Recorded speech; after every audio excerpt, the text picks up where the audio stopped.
Hello students. तो economics की पिछली क्लास में हमने बात की थी नेशनल इनकम के बारे में और मैंने नेशनल इनकम का बेसिक आपको बताया था। आज की क्लास में मैं बात करूंगी आपको एग्रीगेट्स ऑफ नेशनल इनकम, यानी कि नेशनल इनकम से रिलेटेड वो सारी टर्म्स जो आपको समझनी बहुत ज़्यादा जरूरी है। ठीक है, तो हम समझेंगे आज फैक्टर कॉस्ट को, बेसिक प्राइस को, मार्केट प्राइस को, जीडीपी को, जीएनपी को। ये जितना भी मेरे से हो पाएगा अभी इस क्लास में उतना मैं बताऊंगी, जो बच जाएगा उसके लिए मैं पार्ट 2 लेकर आऊंगी। तो देखिए फैक्टर कॉस्ट क्या होती है। सबसे पहले अगर आपको नेशनल इनकम समझनी है, नेशनल इनकम होती क्या है, जो भी हमारी कंट्री में गुड्स और सर्विसेज प्रोड्यूस हो रही हैं वो नेशनल इनकम है। तो फैक्टर कॉस्ट क्या है? फैक्टर कॉस्ट है जितना भी टोटल प्रोडक्शन हो रहा है हमारे इंडिया में, जो भी टोटल प्रोडक्शन हो रहा है उसकी जो टोटल कॉस्ट आई है जितनी भी फैक्टर ऑफ प्रोडक्शन की। अब फैक्टर ऑफ प्रोडक्शन क्या है? फैक्टर ऑफ प्रोडक्शन है जो भी हम चीज प्रोड्यूस कर रहे हैं उसमें काम आने वाले जो फैक्टर्स हैं।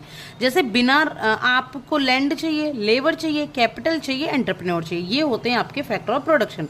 4 लैंड, लेबर, कैपिटल, एंटरप्रेन्योर। क्यों होते हैं? चलो सोचा है कभी क्यों होते हैं? क्योंकि जो लैंड है, जमीन चाहिए ना आपको ये पेंसिल अगर आपको प्रोड्यूस करनी है तो आपको एक जमीन चाहिएगी जहां बैठ के आपको प्रोड्यूस करनी है, जहां आपको फैक्ट्री लगानी है।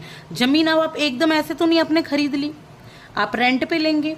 ठीक है, तो ये फैक्टर कॉस्ट होगी आपकी, जो रेंट है ये आपकी फैक्टर ऑफ प्रोडक्शन है, ये आपकी फैक्टर कॉस्ट होगी।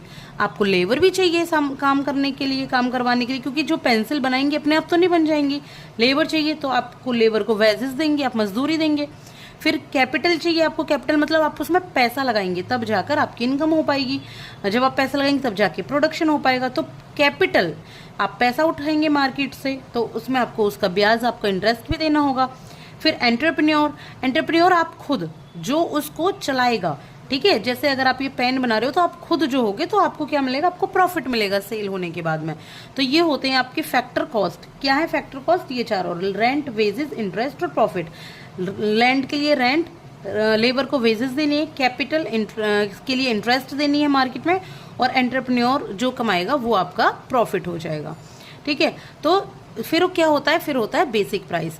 बेसिक प्राइस क्या होते हैं? ये जितनी भी फैक्टर कॉस्ट है ये होगी प्लस प्रोडक्शन टैक्स, यानी कि जब आपने कोई सी चीज का प्रोडक्शन किया है तो आपने प्रोडक्शन जो टैक्स है उसको आप प्लस करेंगे और सब्सिडी को माइनस कर देंगे। ठीक है, प्रोडक्शन टैक्स भी तो आप भरेंगे। मान लो आपने 110 रुपए का सामान आपने बना लिया, आपकी कॉस्ट आई है 2 रुपए, आपने इसके ऊपर टैक्स दिया है और गवर्नमेंट ने कहा है चलो अच्छा है सामान बनाओ, मैं तुम्हें सब्सिडी दूंगा, तो सब्सिडी 10 रुपए की गवर्नमेंट ने दे दी। तो टोटल वैसे हमें पड़ रहा था 112 का प्रोडक्ट, लेकिन जब गवर्नमेंट ने सब्सिडी दी तो 102 का ये पड़ा। तो ये होती है हमारा बेसिक प्राइस। आगे की क्लास में मैं बाकी चीजें बताऊंगी। Thank you.